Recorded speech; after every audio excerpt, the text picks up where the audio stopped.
किसान मजदूर ड्राइवर एकता जिंदाबाद।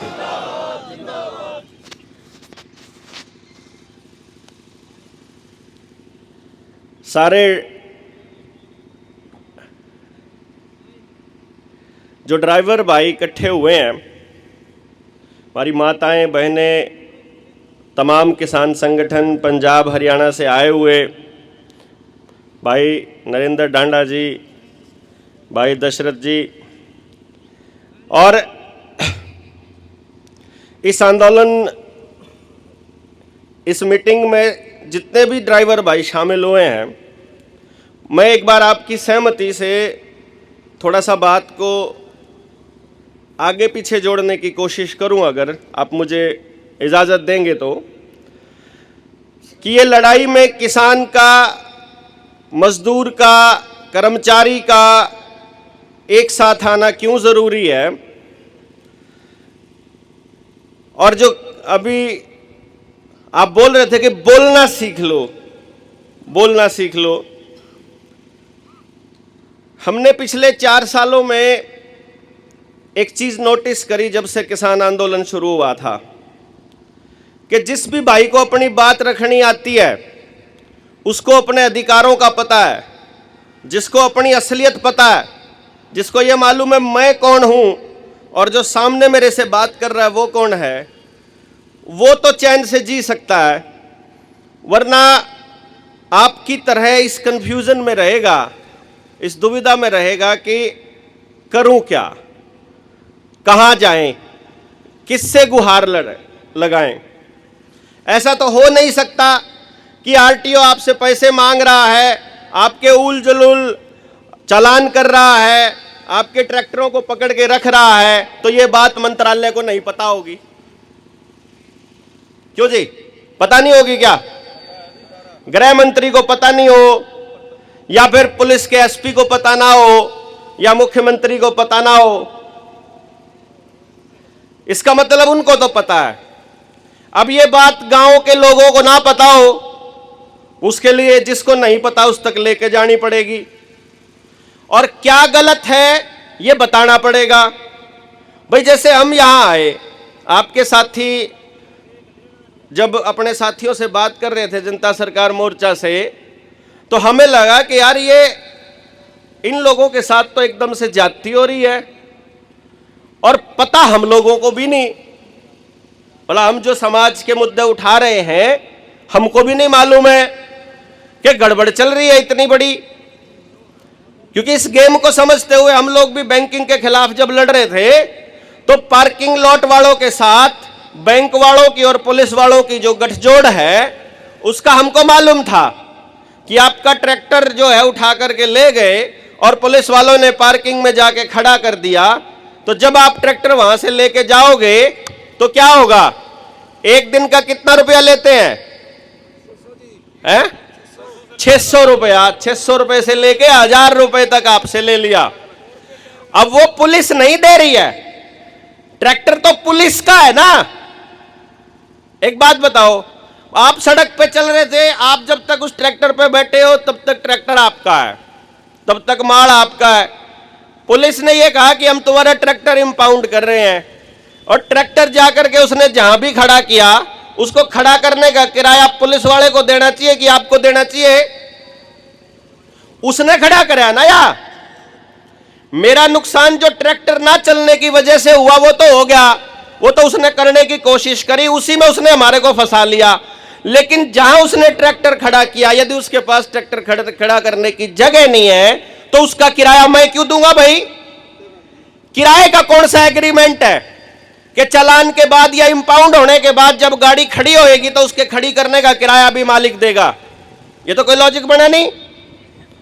फिर पता चलता है कि ये काम किसका है।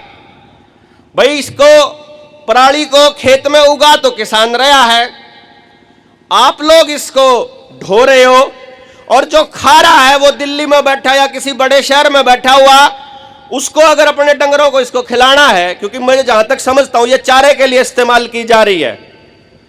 क्यों जी? अगर चारे में इस्तेमाल की जा रही है तो इससे बढ़िया तो उपयोग इसका कुछ हो नहीं सकता। अगर इससे बढ़िया उपयोग हो सकता तो बता दे सरकार लेकिन चक्कर क्या है, हम सब लोगों को सिर्फ अपनी प्रॉब्लम दिखाई देती है।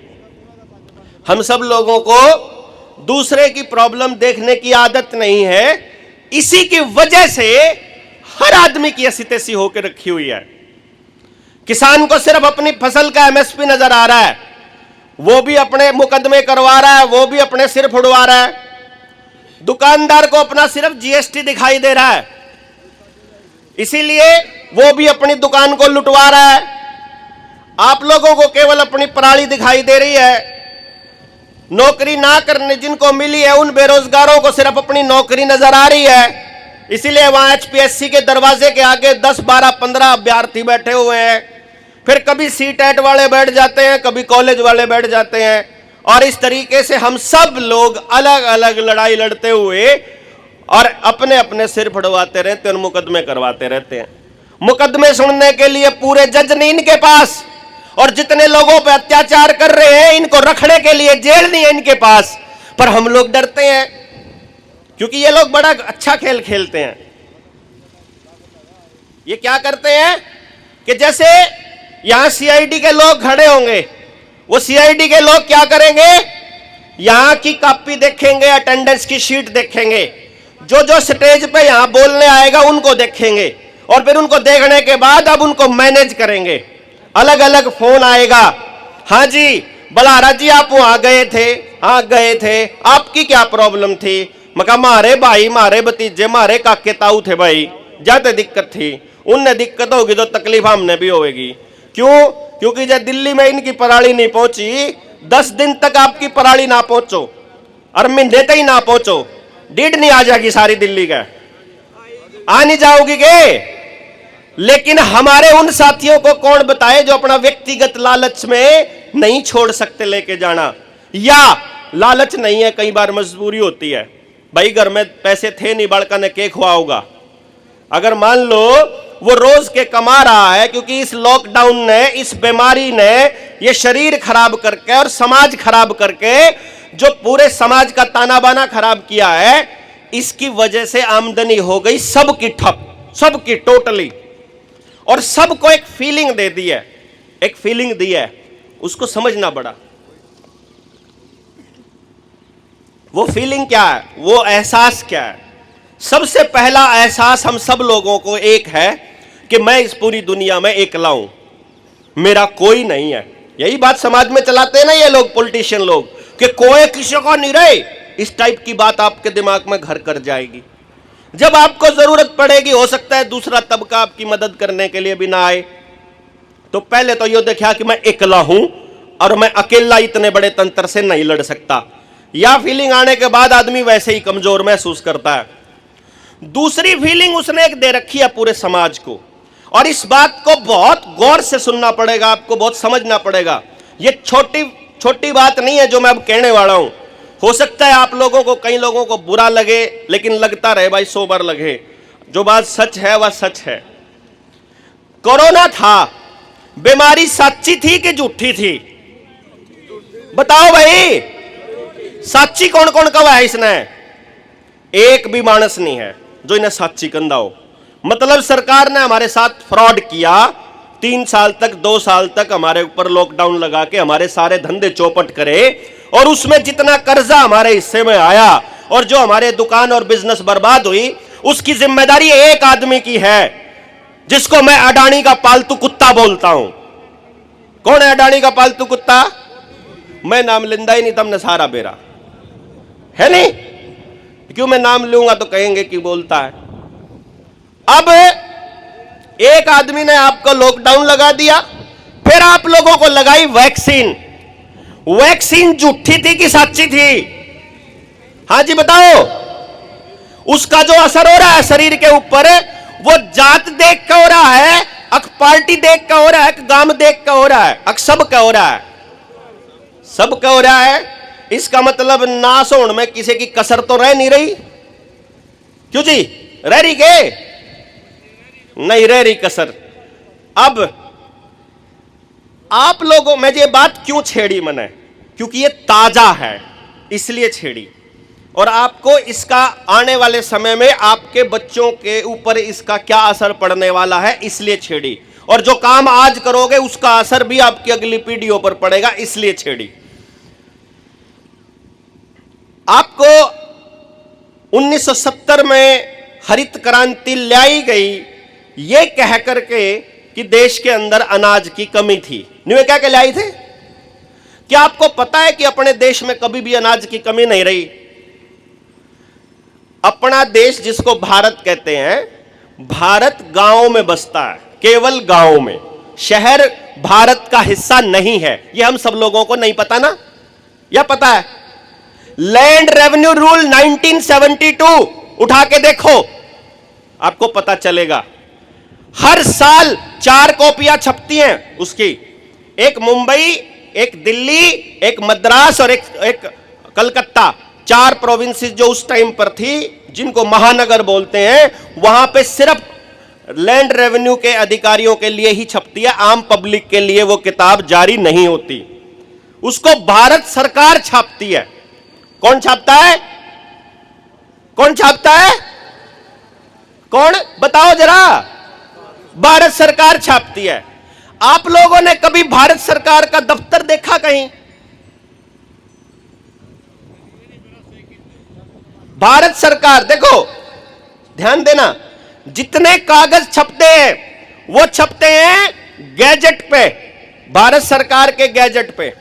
वो जो गैजेट है उसको किसी कहां छपाया जाता है कि भारत सरकार की प्रिंटिंग प्रेस पे, भारत सरकार की ट्रेजरी से पैसा लेके।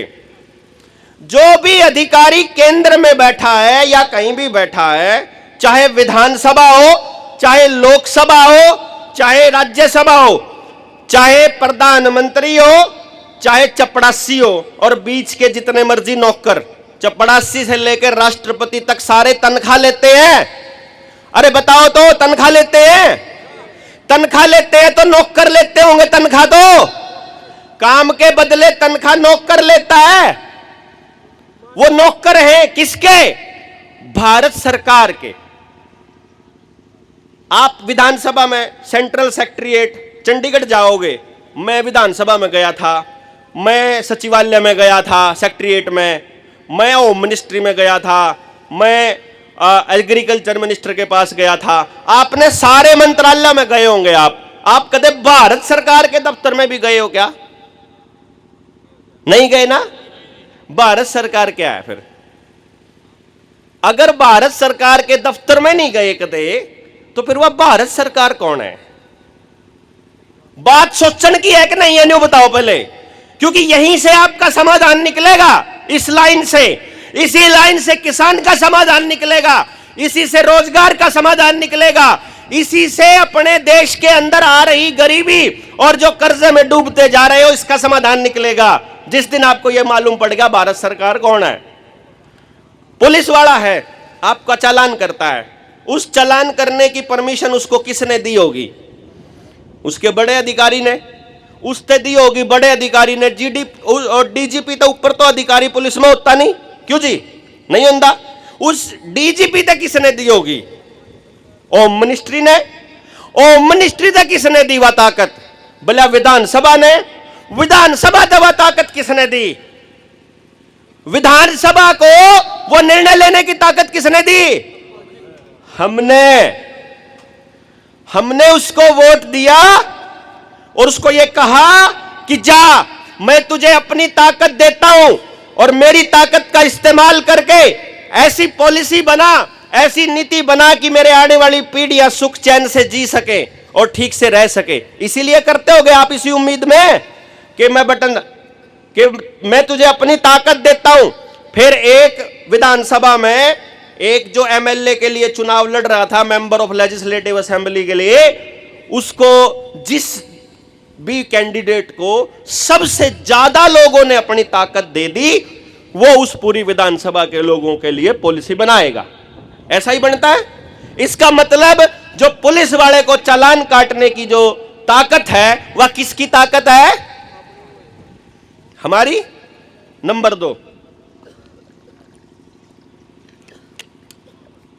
दूसरा बिंदु, ताकत आपकी, आपकी दी हुई ताकत से आप ही के लठ मारे, आप ही का चलान काटे, आप ही का ट्रैक्टर ब्लॉक करे, आप ही तो को है कि तू चोर है, आप ही को कहता है तू मुजरिम है, आप ही को कहता है कि तू अपराधी है, मतलब मेरा है जोर। फिर चलो तनख्वाह पे ले लिया, बोला भाई फ्री की वैक्सीन देवे, फ्री का अनाज देवे, फ्री के स्कूल में देवे, फ्री के काम बतेरे करे, दूसरी पेंशन देने लाग रहा, किसान ने भीख भी देने लाग रहा, किले गिल 500 रुपये महीने के है। वह पीछे कटते ले आवा सरकार, भाई पैसे कहां से लेके आती है सरकार? टैक्स का पैसा होगा, वो टैक्स कौन देवे? टैक्स कौन देवे? वो भैया में देवा। जो माचिस भी खरीदते हो ना, एक पैसा भी खर्च करते हो उसके ऊपर भी टैक्स देते हो। कितनी बड़ी चीज खरीदो, कितनी छोटी चीज, कदम नहीं सोचते हो कि आप टैक्स नहीं देते। अरे इनकम टैक्स नहीं देते होंगे, बाकी तो सारे टैक्स दे, सेल टैक्स भी दे, जीएसटी भी दे, जिस भी सामान को खरीदते हो उसके ऊपर लगने वाला सारा टैक्स आखिर में आखिरी कंज्यूमर को, आखिरी ग्राहक को देना पड़ता है, जो अपने घर में चीज को इस्तेमाल करता है। तो जी पैसा आपका, आपसे पैसा लेके और उनमें से कुछ लोगों को बांट के और उसको कंट्रोल करता है, समझ रहे? अच्छा, पुलिस वाले को तनख्वाह कहां से मिलती है? उसी टैक्स के पैसे से। उसका घर किससे चलता है? उसी टैक्स के पैसे से। एमएलए का घर किससे चलता है? मेरे टैक्स के पैसे से, आपके टैक्स के पैसे से। उसकी गाड़ी किसके पैसे चलती है? आपके टैक्स के पैसे से। आपका दिया हुआ वोट यानी आपकी दी हुई ताकत और आपके दिए हुए पैसे से ही उसका सारा सिस्टम चलता है, और उस सिस्टम से वो आप ही की गर्दन के अंदर फंदा डाल के बैठा हुआ है। कितने कमाल की बात है। अब उसने क्या कहा, पिछली जो बातें भारत के इतिहास में क्या क्या हुई वो आपको बातें बताई उसने, ये कहकर कि भाई देखो उस टाइम पर नहीं होया करता। आप बात की सच्चाई परखने लगोगे तो आप कैसे पता लगाओगे सच क्या है गलत क्या है? अखबार देखोगे पुराने, या फिर गूगल पे जाके मोबाइल पे पूछोगे कि भाई बताओ 1970 में क्या होया था, फलानी चीज क्या हुई थी, नहीं पता करोगे ना। अच्छा एक बात बताओ, यह जो कोरोना वाली बीमारी थी कद आई थी? 2019 में। इसका नाम था कोविड-19, कोविड-19, है ना। गई कदिया? बताओ जरा कब गई? मैं आपको एक बात बता रहा हूं, ऑफिशियल दस्तावेजों की, आधिकारिक दस्तावेज जो सरकार के पास वहां पर हेल्थ मिनिस्ट्री में लिखे हुए हैं, उसमें यह लिखा हुआ है कि यह बीमारी आज भी चल रही है। कागजा में आज भी कोरोना की बीमारी और हेल्थ इमरजेंसी देश में चली हुई है। डांडा साहब समझ गए? अच्छा आपके लिए तो कोई कोरोना नहीं चल रहा। चलो, कोरोना के दौरान इतनी दहशत फैली हुई थी, यह बात आपने देखी, अखबार में छपी, बताते जाओ, बात बोलते जाओ, झूठ है कि सच है। अखबार में छपी, आपने टीवी पे देखा, यूट्यूब पे वीडियो पड़ी हुई है, हमने इसके बारे में सच बताया, हम जैसे लोगों ने जिन जिन को बात समझ आई थी, बताया कि नहीं बताया? वो भी पड़ी है क्या फेसबुक पे? वो तो अकाउंट ही गायब हो गए। उन्होंने किताब लिख दी महामारी के ऊपर, हमने भी किसी ने लिखा सच्चाई कि बीमारी कितनी सच्ची थी, कितनी झूठी थी, वैक्सीन तक किस किस का नुकसान होया। कदे लिखित में दिया किसे गांव वाले ने आज तक अपनी बीमारी के बारे में? बताओ, मैं आपने इसका समझ वो बताऊंगा क्यों कह रहा हूं मैं अपने बात। लिखित में दिया नहीं दिया। चलो अब जय आज 60-70 साल के बाद आपके पोता पोती जय आपका बीज बचा तो, या कंडीशन है बीज बचा तो, क्योंकि देख डांगर का बीज तो बच नहीं रहा गांव पे, खेत में किसान पे अपनी फसल का बीज बच रहा, और मानस का बीज खत्म होने में थोड़ी सी कसर रह रही है। हर जिले में आईवीएफ सेंटर खुल गए, नए जो ब्याह हुए हैं उनका बीज तो जा लिया। क्यों? जो खाना दे रखा है प्लान करके, जो बच्चों को, छोटे बच्चों को लगने वाली वैक्सीन है, उसके अंदर, वैक्सीन के अंदर ऐसे इंग्रेडिएंट है। वह किताब रखी है वहां पे ना, लेकर आ जा, या ये ले जा, ये किताब मिलेगी पीछे डिग्गी में मिलेगी, ठीक है। हाँ यार ले भैया, आप मिलेगी, रहने दे, आ जा। यह एक किताब है, डॉक्टर कमलप्रीत सिंह ने लिखी है। या WHO से आंकड़े लेकर के इस किताब के बारे में सारी जानकारी लिखी। इस वैक्सीन में लिखा है कि बच्चों को जो दिए जाने वाली है इंग्रेडिएंट 22 नंबर पेज पे, उसके अंदर कुछ आइटम लिखी हुई हैं जो उस बच्चे का DNA खराब करके आने वाली पीढ़ी को नपुंसक और बांझ बनाने का काम करता है। पूरा WHO ने खुद माना, CDC ने खुद माना, ICMR ने खुद माना, और उन्हीं के आंकड़े इसके अंदर है। और कोरोना की वैक्सीन से क्या होने वाला है वो भी इसके अंदर है। अब मैं आपसे एक सवाल पूछना चाहता हूं, आपको इस किताब के बारे में किसी डॉक्टर ने, किसी नर्स ने बताया? नहीं बताया? नहीं बताया ना? क्यों जी? हमारे पर के पागल हो रहे हैं, फ्री बांटते फिर ना मंगा के, पापा नु का कोई पिछान लेंदे, फिर कहता हिंदी में कर दो जी, अंग्रेजी आंदी नहीं पढ़नी, यानी असली ज्ञान अपन पढ़ना नहीं आंदा। स्कूल के मास्टर दो इतना टाइम नहीं, वकील दो इतना टाइम नहीं, किसी संगठन के पास इतना टाइम नहीं कि आपने समझ दे दे। चलो कोई बात नहीं, ये भी इसका अगली कहानी सुन लो। जिस तरह से हरित क्रांति का झूठ आपको बताया जाता है कि एग्रीकल्चर यूनिवर्सिटी ने आपको उन्नत बीज दिए, न्यू कब है ना, ऐसे ही बोलते हैं ना कि बढ़िया बीज आ रहे हैं आजकल। अच्छा भाई देखो भाई, एक बात ध्यान रखियो, या बोतल बना दी किसी कंपनी ने, अगर मैं इससे बढ़िया बोतल बनाना चाहूं हूं ना, तो यह बोतल कैसे बनी इस बात का भी पता होना चाहिए मैंने, और इससे बढ़िया क्यों कर बनेगी उसका भी पता होना चाहिए। यानी इस बोतल को बनाने वाले आदमी से ज्यादा ज्ञान मेरे पास होगा तो मैं इससे बढ़िया बोतल बना सकूं, अक नहीं।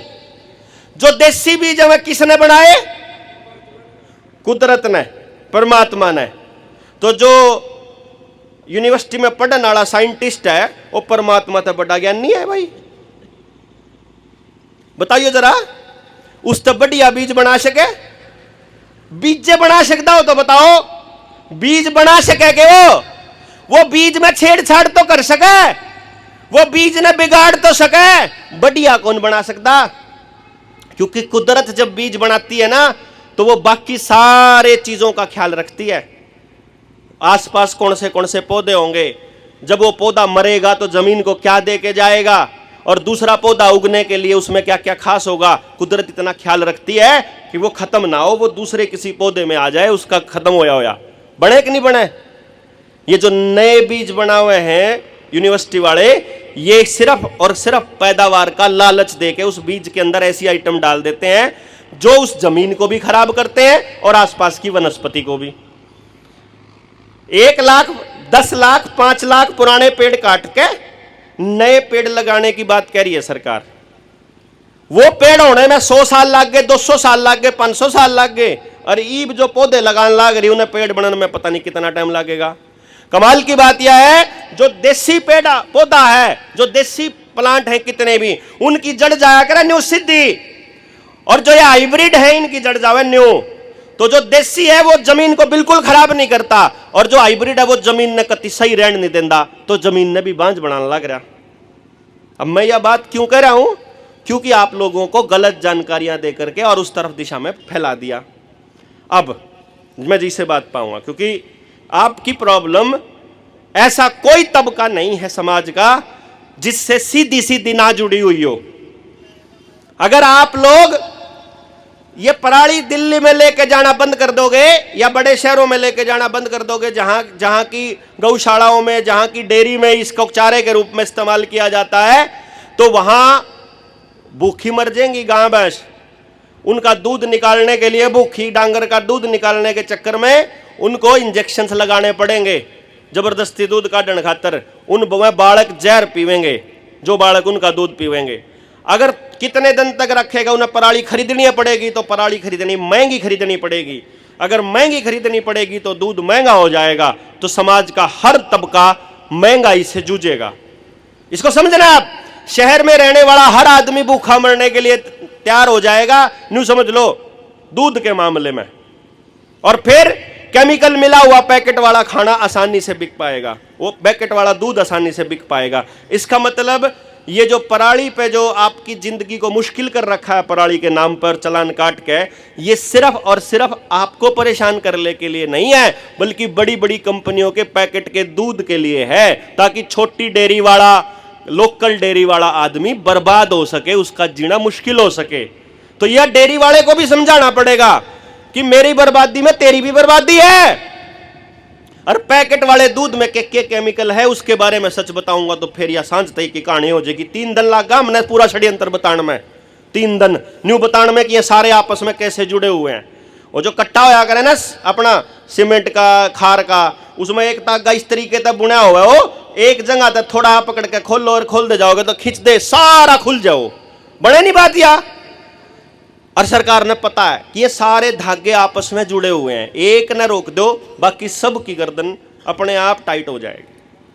अब ये बात सरकार को पता है, आपको पता नहीं है कि आप ही की ताकत है, आप ही का पैसा है जिससे उनका घर चलता है, जिससे उनको लाठी मारने की परमिशन मिलती है। ये बात आपको नहीं पता है कि जो सरकार ने आज से 30-40 साल पहले झूठ बोला था उसका तो नतीजा आप भुगतन लाग रहे हो, और जो आज झूठ बोल रही है सरकार उसका नतीजा भुगतेंगे आपके पोता पोती। कैसे भुगतेंगे मैं थोड़ा बता देता हूं।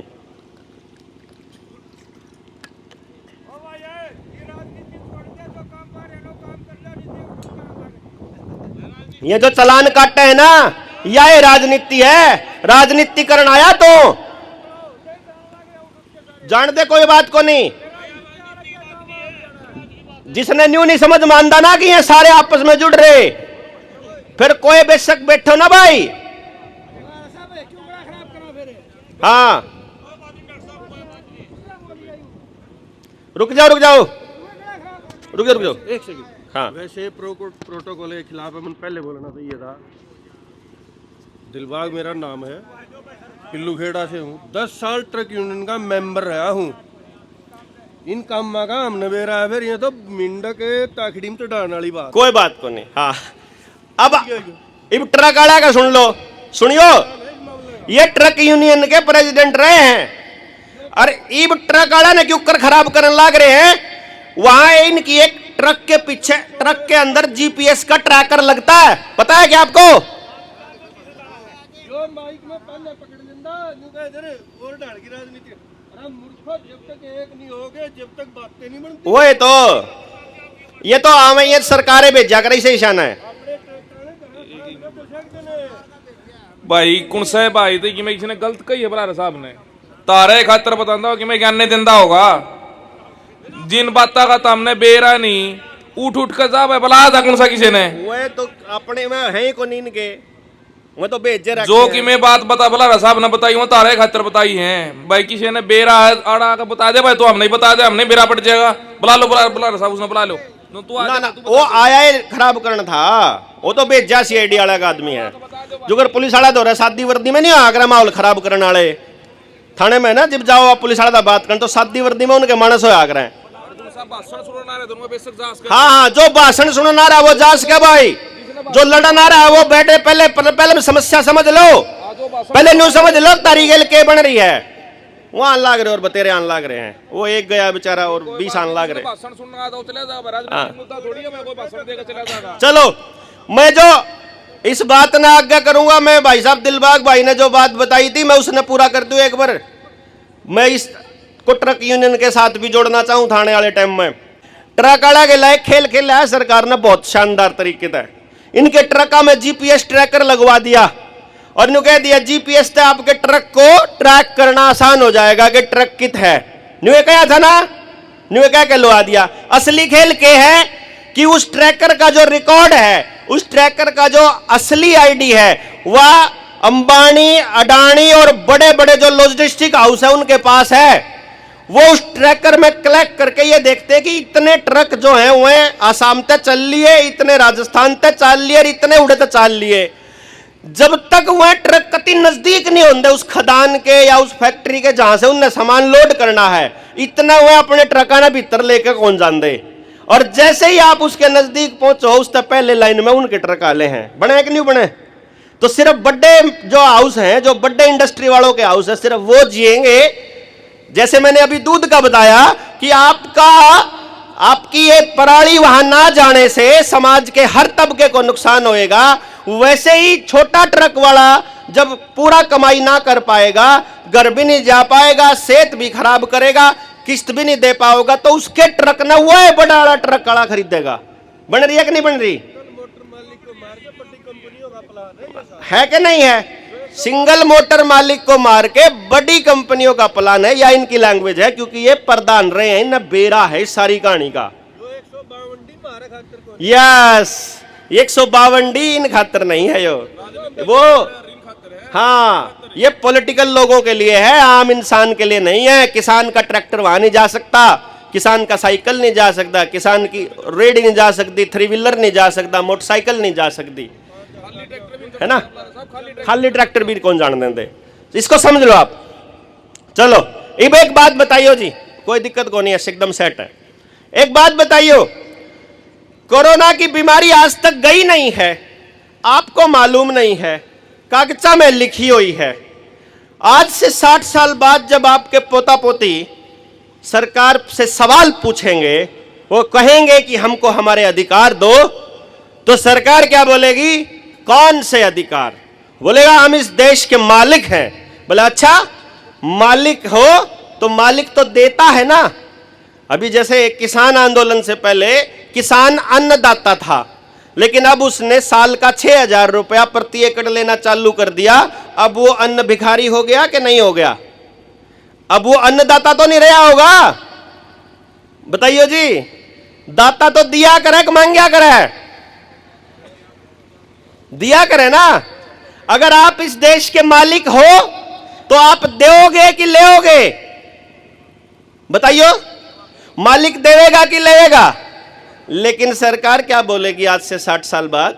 वो बोलेगी तेरा जो दादा था ना, 2019 में ऐसी बीमारी आई थी, अखबार उठा के देख ले, इतने बड़े बड़े फ्रंट पेज पे लिख रहा है नमस्ते, धन्यवाद गोभी जी, धन्यवाद मोगली जी, कि आपने हमारे को इतनी सारी वैक्सीन लगा दी। आपने धन्यवाद दिया अखबारों के माध्यम से वैक्सीन लगाने के नाम का, और अखबार कह रहा है कि बीमारी बहुत भयंकर थी और मोगली ने बचाए थे सारे।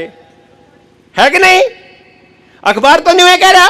आपकी सच्चाई कोई अखबार छाप नहीं रहा, तो आपका पोता सोचेगा भाई बीमारी तो ठाडी थी भाई, 2019 में चालू हुई थी, 2026 में खत्म हुई, 7 साल तक चली, जितने लोग मरे उस बीमारी के हिसाब में आवेंगे हिसाब किताब में।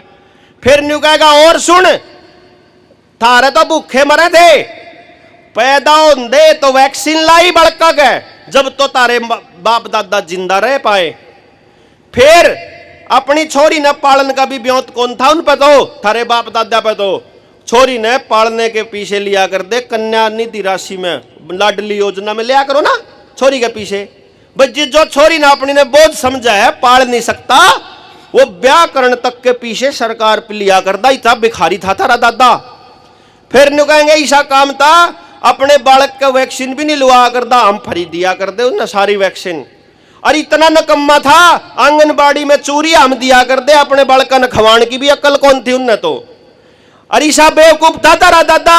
अब स्कूल में पढ़ाने का भी ब्योत कौन था, जहां तक सरकारी स्कूल में फ्री हम पढ़ाया कर दे, सरकार कहेंगी। फिर न्यू कहेगा और सुन ले, थोड़ा बड़ा हो जावे, जब घर में कोई लेडी कोई महिला अगर विधवा हो जाए, विधवा पेंशन भी लिया करता, अपने घर की लोगाइया ने पालन का भी कौन ब्योत था तेरे दादा का। और जब को तारा घर का बूढ़ा हो जा, छोरी का ब्याह करना हो तो ब्याह के नाम पर रुपये लिया करता सरकार पे।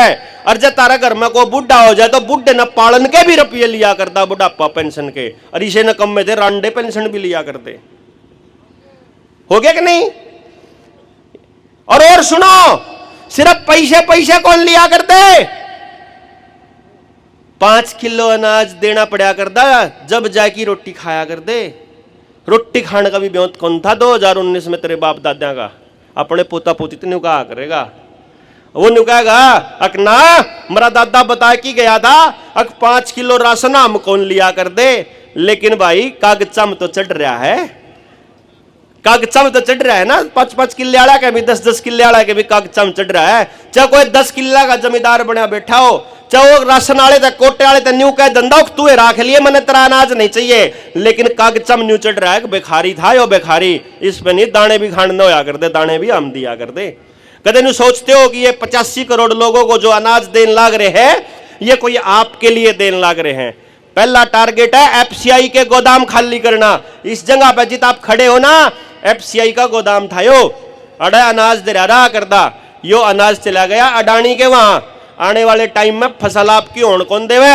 मैंने खटखट टोल पे एक बार बोला था कि आने वाले टाइम में ये हालत होएगी, जब आपको बारिश की जरूरत होगी तब बारिश नहीं होएगी, और जब बारिश की जरूरत होगी तब जब जरूरत होगी तो नहीं होगी, और जब जरूरत ना होगी तो जरूरत ज्यादा होगी।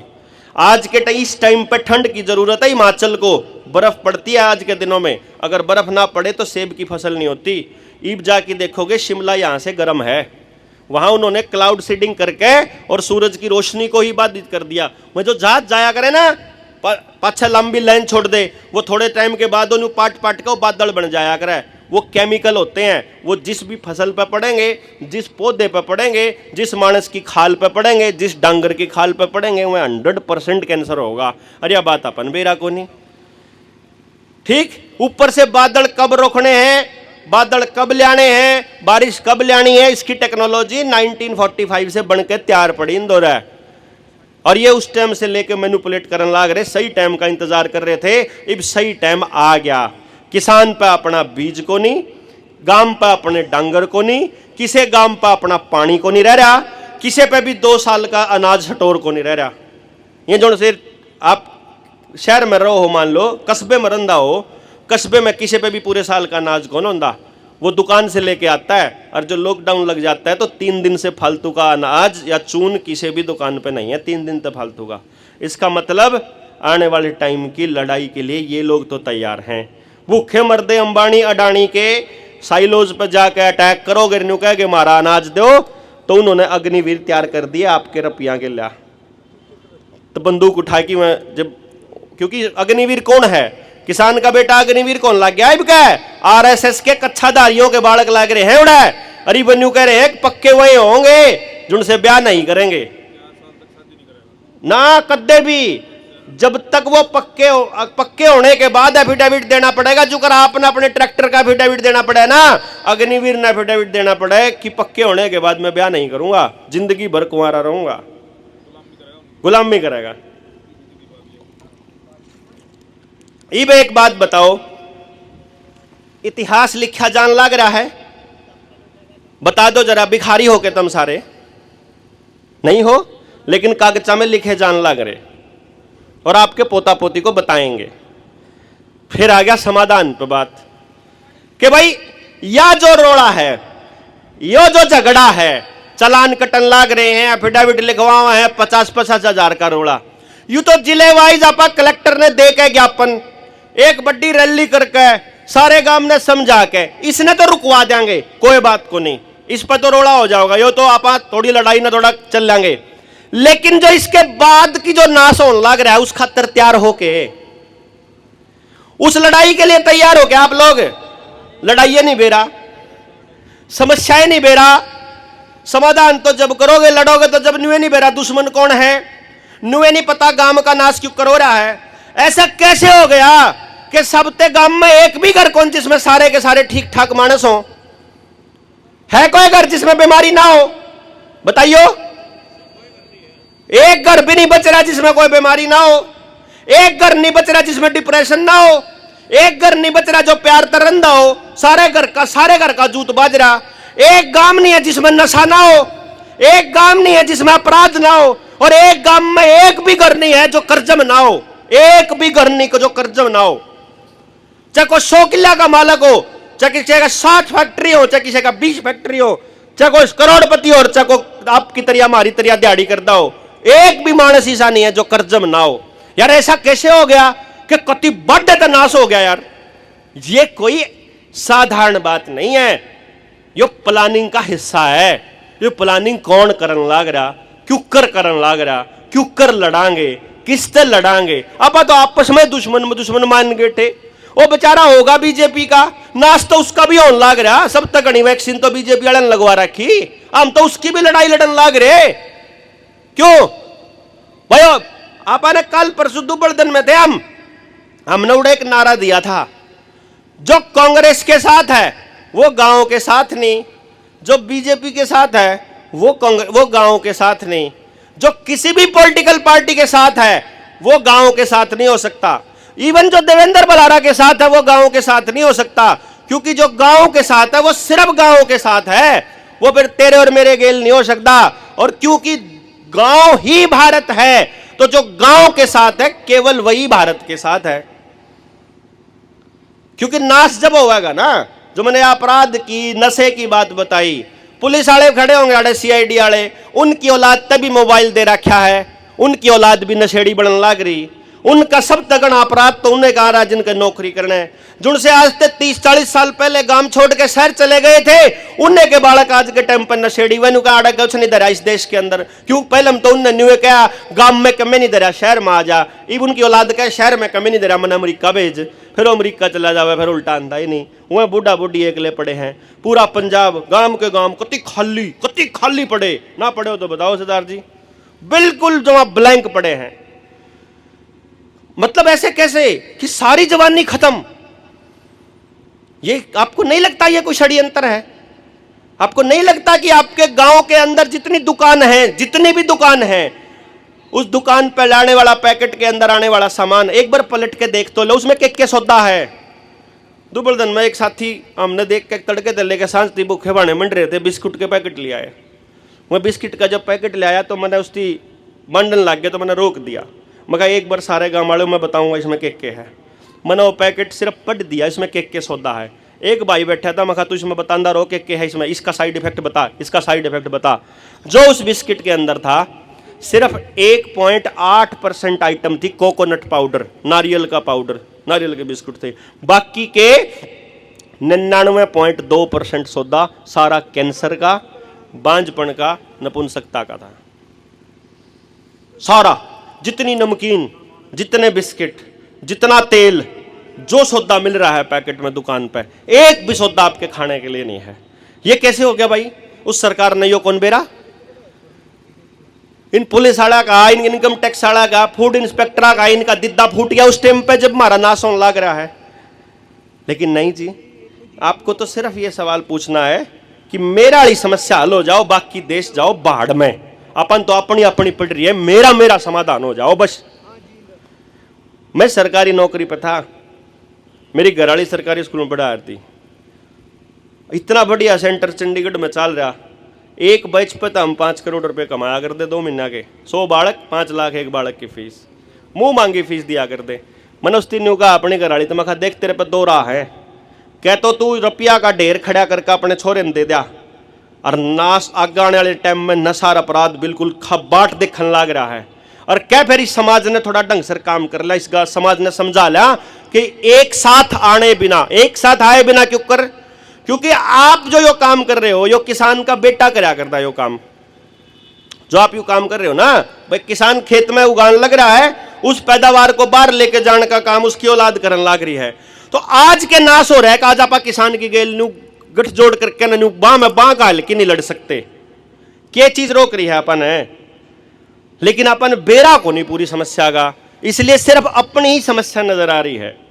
मैं न्यू कहूं हूं, एक सुझाव है आप लोगों को कि भाई एक तो इस सारी की सारी समस्या का कारण केवल हमारी नासमझी है, केवल नासमझी। अगर हमारे एक एक ड्राइवर को पूरी बात समझ में आ जाए, चलान का क्यों कर इलाज करना है, पुलिस वाले तो क्यों कर बात करनी है, और अपने ट्रैक्टर कैसे इकट्ठे करने हैं, और जय कोई पकड़ ले पुलिस वाला तो उधर जाके इकट्ठे क्यों कर होना है, एकदम झटकम है इकट्ठे होने का जुगाड़ कर लो। बल्कि न्यू भी कर सका है, अगर जय मारा ट्रैक्टर पकड़ लिया जुलाने में और इकट्ठे हो रहे थे सोनीपत में थाने के बाहर बैठ जाओ जाके, के ओडा जुलाने में रोक रखा है भाई। जितनी मानस ज्यादा होते हो, कितने हो इकट्ठे होकर कर दो। बात है क्योंकि हर जगह सीआईडी काम करती है, आड़े भी सीआईडी वाले बैठे हैं, वह बतावेंगे जाके ने। अगजी उड़े तो आलडू बैठे थे, आपस में बड़े थे, वो उन्हें तो बात करनी को ना होती, उन्हें न्यूए कौन बेरा किससे लड़ना है, उन्हें न्यूए नहीं बेरा किससे भिड़ना है, उन्हें न्यूए नहीं पता समस्या के है, उन्हें न्यूए नहीं पता किससे के कहना है। तो कोई दिक्कत नहीं है जी, ओढ़ दो कट्ठे चकित, चाहे 1 लाख हो जाओ चाहे 5 लाख हो जाओ। 13 महीने तक किसान बैठा रहा था बॉर्डर पे, 13 महीने तक। मना हमने उड़े टिकरी बॉर्डर पे ट्रेनिंग सेंटर चालू कर दिया, ट्रेनिंग सेंटर। किसान नेताओं ने आकर हमारा ट्रेनिंग बंद करा। मैंने ट्रेनिंग के चालू करी, मगर ट्रेलिया में ज्यादा समझावांगे किसान ने तीनों कानून, और वो किसान अपने बच्चे को बताएगा, और उस बच्चे ने कहोगा आजा बेटा तू भी आजा, बेशक मुकदमा हो जाओ। क्योंकि कह रहा था बुढ़ा बेटा तेरे ऊपर मुकदमा हो जाओगा, तू ना आवे, तू तो करा रहे ले, हम बैठे रहेंगे, हमारा हो जाएगा जो कुछ होना होगा। वो यूं बता ही नहीं पाया कि बेटा यार तेरी ये लड़ाई है, तुझे ही लड़नी पड़ेगी। यहां भी हम यूं कह रहे हाँ ये लड़ाई तारी है, तमने लड़नी पड़ेगी, तो समझ तमने पैदा करनी पड़ेगी। हम कित की तड़ांग भाई, कल को दूसरी यूनियन वाले आ जाएंगे, फिर कह देंगे आइयो भाई डॉक्टर साहब आप बोलियो, क्यों बोलो भाई, हम क्यों बोला, हम ठेकेदार है भाई, हम समाज के ठेकेदार को नहीं भाई। पहले बतावा जनता सरकार मोर्चा वाले हम, हाँ मास्टर आदमी, मैं हूं मास्टर आदमी, मेरा काम है वो जो लिख रहा है, वो जो लिखा पड़ा है वो आपको बताना सच क्या है, और फिर आपको ये हथियार दे देना आपके हाथ में कि ले लड़ो चलो। लड़ाई आपकी है, समस्या आपकी है, आप ही को लड़ना पड़ेगा। जो आदमी अड़ा के न्यू का है मेरा साथ दे और मैं तारी लड़ाई लड़ूंगा, झूठ बोला है, फ्रॉड करा है रामजादा। हम ये कह सकते हैं सिर्फ हम आपका साथ देंगे, आपके साथ खड़े होवांगे, पीछे कहोगे पीछे खड़े हो, आगे नहीं खड़े होवांगे। आगे खड़े होने का काम हमारा नहीं है। मेरे ऊपर समस्या होगी, आगे मैं खड़ा हूंगा, मैं आपका साथ मांगूंगा। जब आपके ऊपर समस्या हो रही है आप आगे आओगे और हम साथ पीछे खड़े होंगे, और जितने संगठन होंगे में पीछे खड़े होंगे सलाह देने के लिए। ठीक है, सलाह तक जितना मांगोगे उतना खड़े होना होगा, और खड़े होवांगे। बोलने की जरूरत पड़ेगी बोल लेंगे, सिखाने की जरूरत पड़ेगी, जितना हमारा मकल है उतनी सिखावांगे, जितना दूसरे ने तजुर्बा है। इनने किसानों की लड़ाई लड़ते लड़ते इतनी टोल कमेटियां बनाई, क्यों कर कमेटी बननी है, क्यों कर टूटे हैं, क्यों कर रोड़े हुए हैं, क्यों कर माइका खातर रोड़े हुए हैं, क्यों कर आपस में जूत बाज जाए, क्यों कौन आंदे फोन करे तभी, क्यों कौन ठांदे फोन, क्योंकि निराश है, अंदर से टूटे हुए हैं, भरोसा नहीं है। जोन माइक पर आ जावे वो बेच के ज्यादा बने है। क्यों भाई, लड़ाई चालू हुआ है कि क्या खातर मुड़ जाए किते और कहना ना, वो टारगेट न्यू का न्यू रखना क्यों कर है, इस बात खातर। चक्कर क्या है, हमने आदत है सारा ने मसीहा चाहिए, हमने कोई मसीहा आ जाए और वो हमने बस मारी लड़ाई वो लड़ दे, हम तो घर बैठे बैठे बस नारा ला दा फलाने फलाने आगे बढ़ो हम तुम्हारे साथ है। नहीं करा करें ना पा, क्यों भाई, वो क्यों आगे बढ़े, साथ में चलना आपको पड़ेगा, एक एक आदमी ने समझना पड़ेगा। अनपढ़ होया तो क्या होया, बात बोलने में क्या दिक्कत है भाई, बात समझने में क्या दिक्कत है। ठीक है, अंग्रेजी की किताब कौन पढ़ सकते, अपने बड़का ने को इसने हिंदी में ट्रांसलेट करके बता, छोरे ने को पढ़ के बता रहे इसमें क्या लिख रहा है, सौदा बतायू समझाएंगे, इस पूरी कहानी समझाएंगे, पूरे सौदे समझाएंगे। और हम बात करेंगे कि हम ऐसी व्यवस्था बनाएंगे अपने गांव की कि एक भी आदमी के साथ जाति ना हो। भाई एक काम कर दो ना, सरकार तो आप एक चिट्ठी लिख दा, सोच के देखो, आप एक चिट्ठी लिख दा, बहु मिनिस्टर साहब हमने मजबूरी में ट्रैक्टर लेके जाना पड़ा है, क्योंकि मेरे गांव में जो है मेरा रोजगार का कोई साधन को नहीं है। एक काम कर दे, हमने 30 दिन में मेरे गांव में रोजगार दे दे, मां की शू ट्रैक्टर कती नहीं काटा, सड़क पे नहीं तारा, हमने किस्ती करी भाई, क्यों जी, मेरा रोजगार मेरे गांव में दे दे, हम कौन काट दे, ट्रैक्टर काट दे ना ट्रैली काट दे, तारा जी करेगा अपनी बुकिंग जुकर, तारा जी करे अपना पोलिथीना में लेके जाइयो पराड़ा, हमने क्या ठेका भाई, हम क्यों देने जावांगे डरता है। लेकिन मेरा धंधा चौपट कर दिया, मैंने मजबूरी में अपने बालक पालन खातर अपना ट्रैक्टर ला देना पड़े, उस ट्रैली की लिमिट में रख लूंगा तो भाई मेरा तो उस ट्रैली की लिमिट में रखने थे, मेरा तो बालक कौन पड़ता, मेरा तो तेल का खर्चा कौन निकलता, मेरा तो मन तो बाहर काटनी पड़ेगी भाई। अरे जब हम रात ने जान लाग रहे, किसी ने परेशान नहीं कर दे तो हमने क्या की समस्या है भाई। लेकिन ना बोला ओवरलोडिंग, क्या की ओवरलोडिंग, किसान की ओवरलोडिंग होती है को नहीं, तो मतलब आप में से हर ड्राइवर को एक किसान के साथ बात करनी पड़ेगी। वो किसान बोलेगा यो मेरा भाई है, यो लेके जान लग रहा है, कर तो सको या तो बात कर सको, कितना मुश्किल है। किसान के ट्रैक्टर का कोई चालान नहीं होता, सिर्फ और सिर्फ ओवरलोड की कोई लिमिट नहीं होती, और जिस दिन किसान के ट्रैक्टर की ओवरलोड की लिमिट होगी उस दिन तो समझ लो किसान के नाश कति आए नु आखिरी कील ठुक जाओगी उसके ताबूत में। और इससे बचाने का रास्ता एक ही है, सिंपल, कि आप लोग व्यापारी बनकर नहीं जाओगे दिल्ली के अंदर, अगर आपको सड़क पे उतरना है तो किसान का बेटा बनकर उतरना पड़ेगा। क्यों जी, उसे दिन आपके भीतर में नहीं होगा ना व्यापारी ना ही बम, अब हम किसान हैं, बात खत्म यार। और मैं बकोनी तू काट के देख चलान आड़े आओगे। और किसान नेताओं को, किसान संगठनों को और दूसरे लोगों को जाके ये आपको जोड़ना पड़ेगा, क्योंकि ईब वो टाइम नहीं रहा है कि अपने अपने बारे में सोचो। ईब वो टाइम नहीं रहा है कि न्यू सोच लो कोई किसी का नहीं। भाई ये जितने मानस आ रहे हैं, ये कम से कम एक दूसरे के साथ खड़े होने तो आगे। और जिस दिन इन्हें समझाने निकलोगे, और मैं बताऊं तैयार पड़ा है देश। मैंने तो घूमते ने 9 साल हो लिए, दिन रात 24 घंटे 2016 में लगड़ा था। पहले दिन जब गांव की चौपाल में जाके ताश खेलने वाले लोग तो बात करी थी ना, उस दिन सब ने मुझे मेंटल कहा था, उस दिन सब ने पागल कहा था। उन्हें कहा था बेरानी के सौदा बेचन आया है, बेरानी के इलेक्शन लड़ेगा, बेरानी के करेगा। 9 साल से 24 के 24 घंटे बोलने पे हैं, सिर्फ समझाने पे हैं। और उसका असर ये होया है कि आज मैं ऐसा कोई स्टेट नहीं मैं जिसमें नहीं गया, जिसमें हमारा संगठन ना हो। लाखों लोग पूरे के पूरे देश में है, लेकिन हम लड़ाई की शुरुआत नहीं कर रहे, क्योंकि हमने पहले टारगेट लिया है हरियाणा को। हरियाणा के हर गांव में जिस दिन 10 आदमी हमारे पास समझे हुए हो गए, जिन आने वाले टाइम में बस एक नेम करना है, ना तो मैं चुनाव लड़ेंगे, क्योंकि मैं कद्दे चुनाव नहीं लड़ूंगा, ना मैं को धंधा खोल लेंगे भाई आड़ा। क्योंकि जिसने माइक मिल जाए, 4 मानस भरोसा करने लग जाओ, या अपना न्यारे दुकानदारी करने लग जाए, पर वो सारा ध्यान उसका उड़े चला जाए। कुर्सी क्यों कर बचाऊं, माइक क्यों कर बचाऊं, है विधानसभा में क्यों कर जाऊं।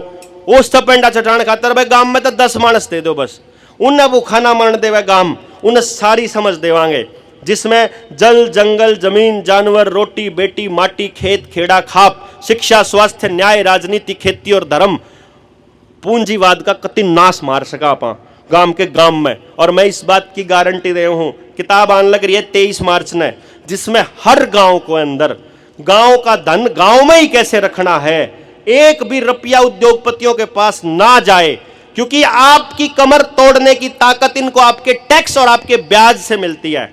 ब्याज और टैक्स कैसे रोकना है अपने पास, किसान के पास अपनी ताकत को वापस कैसे क्लेम करना है, या समझ नहीं होगी जब तक आप लड़ नहीं पाओगे।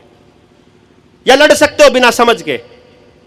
क्यों जी, ले करके कौन लड़ सकते?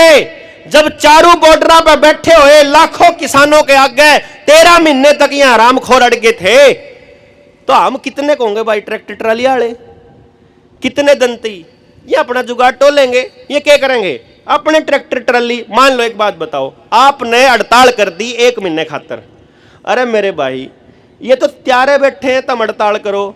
जो कर रोडवेज में रोडवेज वाला ने हड़ताल कर दी, उनने क्या करा, ठेके पिला लिए, बैठे रहो करा आप ठेके पिला लेंगे। आपने हड़ताल कर दी, इन्होंने अपने ड्राइवर कॉन्ट्रैक्ट करके भेज दिए ट्रैक्टर ट्राली, उतना ही सामान जाओगा, इब उनका चलान कौन कटे, क्योंकि कॉन्ट्रैक्ट उनका है। फिर क्यों करोगे आप? तो ट्रैक्टर की किस्त नहीं चुका पाओगे, ट्रैक्टर भी जब्त होगा, वो ही खरीदेंगे आपका ट्रैक्टर, क्या नहीं? कि उन्हें ट्रैक्टर हम जागा आपका उन माल, लेकिन फिर आपको उसका पैसा नहीं मिलना। फिर आप क्या करोगे, ड्राइवरी तक तो कर, तनख्वाह तो ले ले भाई, ट्रैक्टर भी तेरा नहीं है, कमाई तेरी नहीं है। ये यही करना चाहते हैं किसान के साथ भी, कि जमीन तो तेरी हो लेकिन कमाई तेरी ना हो। तू सिर्फ यहां मजदूर बन के काम करता हो तो तैयार हैं, इसी काम के लिए लगाए हुए हैं, इसी काम पे लगे पड़े। ये हर आदमी को ये कहना चाहते हैं। ट्रक का मालिक है छोटा, जो आप कह रहे थे, जो ये महावीर भाई बोल रहे थे, अगर भाई ट्रक का मालिक है भाई, देख तेरा ब्योत नहीं देने का तो ट्रक तो मेरे दे दे, ड्राइवर लग दो तो देख ले। क्यों? ये हर आदमी के साथ यही करने जा रहे हैं। और इस बात को समझ के अगर आप एक दूसरे के साथ तो खड़े हो सकते हो, अगर एक दूसरे के साथ खड़े होने का आज यहां से न्यू संकल्प लेकर जाओ भाई, थोड़ा या ज्यादा आप खड़े कौन हो सकते, भी ट्रैक्टर रोक के न धरने में शामिल नहीं हो सकते, खड़े होकर उन्हें सांत्वना दो, मतलब आधा घंटा कितने भी धरना लाग रहा हो, किसी का भी लाग रहा हो, रोकण का रिवाज बना लो कि ट्रैक्टर रोक के उन तक सारा रखेगा भाई, तुम लड़ाई जारी रखो, संघर्ष बहुत जरूरी है। और उस संघर्ष के बाद आप लोगों को इस बात का ध्यान रखना पड़ेगा कि भाई लड़ाई में सबका साथ दो, उनकी समस्या सुनो, और कितने नहीं बोल सकते।